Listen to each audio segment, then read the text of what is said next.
Breaking news! Ang hukbong Ruso ay naghahanda ng opensiba sa tinatawag na sinturon ng mga pinatibay na lungsod sa Donetsk na rehiyon. Ito ay ang Konstantinovka, Druzhkovka, Slavyansk at Kramatorsk. At balak nilang gawin ito, inulit ang taktika ng blokadang panghimpapawid sa larangan ng labanan na sa kasamaang palad ay gumana na bago nakuha ang Pokrovsk at Gulyapol noong 2025. Ito ang konklusyon ngayon ng Institute ng Pag-aaral ng Digmaan. Kasabay nito, ikatlong buwan ng sunod-sunod bumabasag ng record sa dami ng pagsalakay ang mga general ng General Staff ng Russian Federation. Sinisikap tuparin ang mga pangako kay Vladimir Putin, partikular na sakupin ang buong Donbas bago matapos ang taon.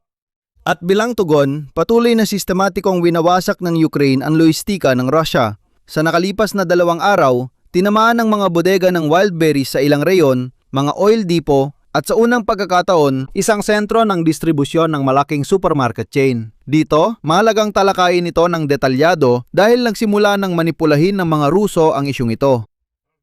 Talakayin natin ang dalawang front, militar at lohistika. Ako si Alexei Pechi, pag-usapan natin lahat ng ito, pero bago magsimula, hinihiling ko na mag-subscribe kayo sa YouTube channel na ito. Malapit na tayong umabot sa 300,000 subscribers, kaya't lubos ang aking pasasalamat sa inyong suporta. Kaya simulan natin sa pangunahing balita tungkol sa inihahanda ng Russia sa Donbas.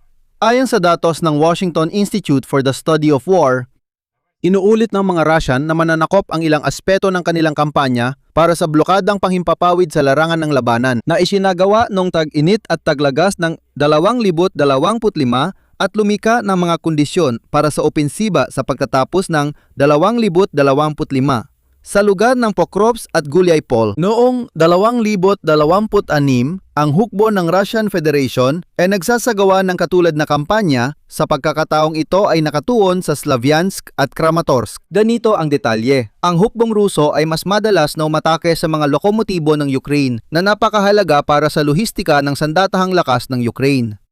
Noong Hulyo 2026, ang militar na pamunuan ng Russian Federation ay nagbigay sa kanilang mga unit ng libong drone na tinatawag na Molniya at nagbigay ng utos na paigtingin ang mga pag-atake sa lohistika ng Ukraine sa Kramatorsk at mga kalapit na lugar. Kasabay nito ayon sa datos ng Institute for the Study of War, inatake ng kalaban ang mga tawiran na nag-uugnay sa Slavyansk at Kramatorsk, dalawang pamunahing lungsod ng aglomerasyon. Ang video na natukoy ang lokasyon na inilathala noong Agosto 2 ay nagpapakita ng resulta ng pag-atake ng sistemang maramihang paglulunsad ng rocket ng Russia. Malaki ang pinsala sa Cherevkovsky Bridge sa silangang Slavyansk. Ipinapakita ng taktikang ito ng mga Ruso ang malinaw nilang layunin.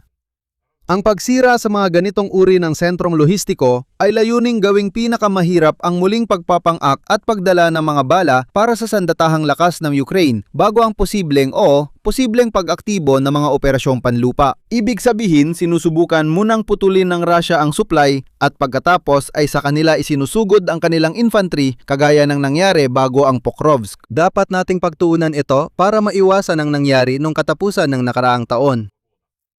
Kasabay nito, nananatiling napakabagal ng mismong pag-usad ng mga Ruso. Ayon sa datos ng mga analista mula sa Institute for the Study of War, noong Hulyo 2026, umusad lang ng halos 38 na kilometro kwadrado ang mga puwersang Ruso, nang ibig sabihin ay halos higit lang sa 1 kilometro kwadrado kada araw sa buong linya ng harapan. Dito makikikita ang pinakamalinaw na halimbawa. Kahit na ganito kabagal ang progreso, ang bilang ng mga opensibang aksyon ng hukbong Ruso sa Ukraine ngayong Hulyo ay nagtala ng bagong record sa ikatlong sunod na buwan. Batay ito sa kalkulasyon ng proyektong Ukrainian na Deep State. Ayon sa Deep State, nitong Hulyo, 8,000 beses ipinadala ng mga general ng Russia ang hukbo ng Russian Federation para salakayin ang mga posisyon ng Ukraine. Bakit ganito ang sitwasyon? Bakit ang pagmamadali? Bakit ganito karami? Sa totoo lang, nangako ang mga general ng General Staff ng Sandatahang Lakas ng Russian Federation kay Vladimir Putin na bago matapos ang taon ay makakayang sakupin ng buo ang Donetsk Oblast, kung saan nananatili pa rin ang humigit kumulang 17% ng teritoryo na hindi pa kontrolado ng mga maruruming Ruso, kasama na ang 50 kilometrong hanay ng mga pinatibay na lungsod, partikular na ang Konstantinovka, Droskovka, Slavyansk at Kramatorsk. At ayon sa datos ng Bloomberg, ngayon, ayaw na ni Putin na limitado sa Donetsk lang. Naniniwala siyang nilabag ng Estados Unidos ang kasunduan sa Anchorage at gusto niya ring kontrolin ang mga oblast ng Zaporizhia at Kherson na inianeksa noong 2022. Naniniwala rin ang ilang sundalong Ruso na hindi makatotohanan ang mga takdang panahong ibinigay kay Putin at iniisip nilang ang digmaan para sa Donbas, gaya ng tawag nila, maaring tumagal pa ng 2 linggo. Samantala, patuloy na winawasak ng sandatahang lakas ng Ukraine ang mga pasilidad ng lohistika ng Russia mismo sa loob ng Russia. Simulan natin sa pinakamabigat na insidente para sa mga Ruso at epekto nito. Noong Agosto 4 ng umaga, inatake ng mga drone ng Ukraine ang lungsod ng Chekhov sa Moscow Oblast at doon, muli na namang may mga bodegang nasusunog. Kasabay nito, inatake rin ang pinakamalaking logistics complex ng Wildberries sa Leningrad Oblast, sa bayan ng Krasny Bor na may lawak na 154,000 kilometro kwadrado. Ito nga pala ang huli at pinakamalaking natitirang bodega ng marketplace na ito sa rehiyong ito. Paalala ko lang ang konteksto. Noong Hulyo 24, inatake na ng mga drone ng Ukraine ang 2 pang sorting center ng Wildberries dito rin sa Leningrad Oblast. Ang Utkina Zavod na may sukat na 18,000 metro kwadrado at Susari na may sukat na 106,000 metro kwadrado. Nagsimula ang kampanya ng mga pag-atake sa logistical na infrastruktura ng Wildberries noong Hulyo 18. At sa kasalukuyan, ang kabuang sukat ng mga inataking bodega ng kumpanyang ito ay umabot na sa 1,2 milyong metro kwadrado. Ngayon, pwede na nating sabihin ng opisyal, ang inataking bodega ng Wildberries noong ika-2 ng Agosto sa Samara Oblast. Isa ito sa 5 pinakamalalaking logistical na hub ng kumpanya sa Russia. Lubos na nasunog kasama ang lahat ng produkto ayon sa kumpirmasyon ng mga otoridad ng Russia ngayon. Inatake rin ng mga drone ang refinery ng langis sa Sisran at isang Wildberries bodega malapit sa Tver. Pero may nangyari ring bago mayong gabi.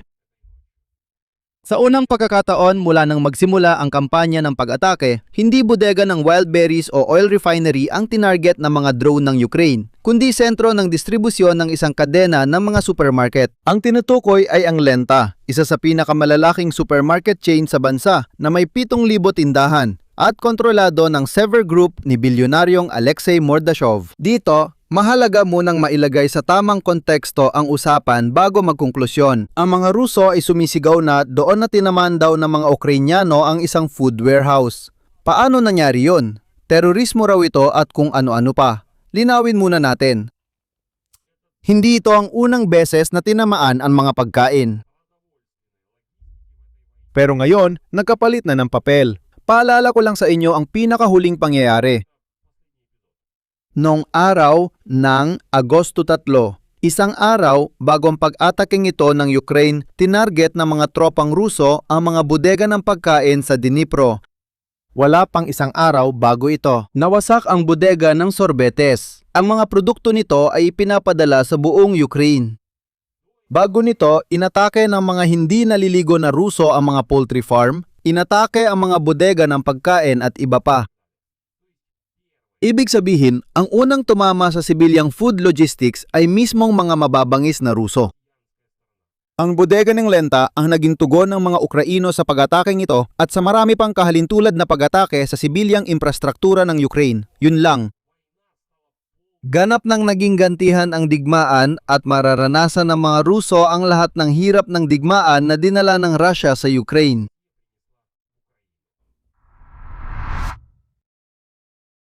Pag-usapan natin ang epekto ng buong kampanya sa ekonomiya ng Russia dahil sistemiko na ang mga epektong ito. Simulan natin sa gasolina. Sa Russia, dahil sa krisis sa gasolina, daan-daang gasolinahan ang nagsara. Opisyal numinto sa operasyon ang 322 na gasolinahan. Mas marami ito ng 70 kumpara sa parehong panahon nung nakaraang taon. Ang totoo, kulang talagang gasolina sa Russia para sa lahat ng gasolinahan. Kaya nagpasya silang basta na lang magsara ng mga gasolinahan. Hindi nila sinubukang dagdagan ang produksyon ng gasolina. Pisikal na imposible para sa kanila yon. wasak na mga oil refinery nila kaya nagsara na lang sila ng mga gasolinahan. Ang long-range na pag-atake ng Ukraine ngayong taon ay nagpahinto sa operasyon ng 26 na oil refinery at ang mismong pagproseso ng langis sa Rusya ay bumagsak na sa antas ng taong 2002. Gusto ko ring ibahagi sa inyo ang isa pang balita pero tungkol naman ito sa Kazakhstan na patuloy na nagbibigay ng hindi kanais-nais na sorpresa. Ayon sa datos ng Ministro ng Kalakalan ng Kazakhstan na si Arman Shakaliv, malapit nang buksan sa Kazakhstan ang 260,000 metro kwadrado ng mga bodega ng wild berries. Sabi ng Russian Ministry of Foreign Affairs na wala raw itong kinalaman sa mga pag-atake ng Ukraine. Sabi nila, daang-daang libong Kazakhstani supplier nang nakarehistro sa ozone at wild berries, kaya ililipat lang ang logistics at bodega mula Russia papunta ron. Sa ngayon, ang wild berries ay umuupa na ng 46,000 metro kwadradong bodega sa Republika ng Kazakhstan at handang kunin ang lahat ng bakanteng espasyo sa bansa. O siya mga Kazakh. Mag-ingat sa pagtanggap ng mga mababangis at maruruming Ruso sa bahay. Dapat ding pag-usapan ng hiwalay ang pag-atake ng sandatahang lakas ng Ukraine sa Dagat Itim. Pinapapahirap na ng mga drone attack na Ukraine ang pag-angkat mula China papuntang Rusya sa Dagat Itim. Hirap na rin magpadala ng kalakal sa Novorossiysk. Direktang inirerekomenda ng mga freight forwarder na iwasan ang rutang ito dahil sa hindi tiyak na sitwasyon dulot ng mga pag-atake ng drone at mga bangkang walang tripulante. Paalala lang, noong gabi ng 1 Agosto, dahil sa pag-atake ng mga sea drone sa layong 130 milya mula sa Novorossiysk, lumubog ang barkong Yanina ng kumpanyang Fesco. Ayon sa pagtataya ng Unyon ng mga eksportador at producer ng butil ng Rusya, dahil sa mga pag-atake sa Azov Black Sea region, pansinin nito, maaaring hindi may padala ng Rusya ngayong season ang hanggang 30 hanggang 35 milyong tonelada ng trigo para sa export. Samantalang ang mga analyst ay nagprognostika ng kabuuang export na nasa 45 milyong tonelada. Ibig sabihin, karamihan dito ay hindi na nila kayang ilabas mula ron. Ayan, napaaga ang tuwa nila nung pinagtatawanan ng mga Ruso ang mga daungan sa Odessa. Balikan natin ang buod ng episode. Sa lupa, naghahanda ang Russia ng mahal at madugong opensiba laban sa pinatibay na sinturon ng mga kuta sa Donetsk ng sandatahang lakas ng Ukraine, na inuulit na naman sa kasama ang palad. Napatunayang epektibo ang himpapawid na pagharang sa lohistika bago ang pansalakay, ngunit kapalit nito ay 3 buwang sunod-sunod na opensibang puro tao ang ginamit kapalit ng mabagal na pag-usad. Samantala, sa malayong likuran ng Russian Federation, bumabagsak ang mga eroplano. Sa Federasyon, hindi sa Azov, may krisis sa gasolina. Daang-daang saradong gasolinahan at bumagsak ang pagproseso ng langis. Nawala ang supply ng pagkain at logistics sa dagat, kaya inilipat ang mga bodega sa Kazakhstan. Ano ang susunod? Kung tama ang Instituto para sa Pag-aaral ng Digmaan tungkol sa pag-uulit ng senaryong Pokrovsk, maaari maging mas aktibo ang opensiba sa Slavyansk at Kramatorsk sa mga susunod na linggo. Pero ang mga pag-atake ng Ukraine sa logistic ay sabay na nagpapahirap din sa supply ng Russia para sa mismong opensibang ito. Tulad ng mga pag-atake sa logistic, mga pag-atake sa mga tulay na binabanggit ng Institute for the Study of War. Kasama rin ito sa parehong sistema ng transportasyon na tinatarget ng mga drone ng Ukraine. Ikalawang senaryo, mas mabilis lumakas ang economical na presyon kaysa tagumpay ng Russia sa militar, kaya maaaring mapilit ang Kremlin na maging mas flexible sa negosasyon. Ayon sa Bloomberg, kabaliktaran si Vladimir Putin na yon, lalo niyang hinigpitan ang kanyang mga hinihingi. Payat ang digmaan, sa totoo lang, ay naging isang hayagang karera laban sa oras, kung sino ang unang makakapahina sa kalaban. At sa ngayon, matagumpay na nagagampanan ito ng Ukraine. Dito ko na muna tatapusin. Sa inyo na ang opinyon at mga konklusyon. Magkomento sa ibaba, mag-subscribe, pindutin ang kampanilya at i-like ang episode. Kung gusto ninyong suportahan ang trabaho ng YouTube channel na ito, maaari ninyong gawin ito sa pamamagitan ng kahit anong donasyon gamit ang mga link at detalye sa description ng video na ito. Yun lang po, ingatan ninyo ng inyong sarili. Paalam sa lahat.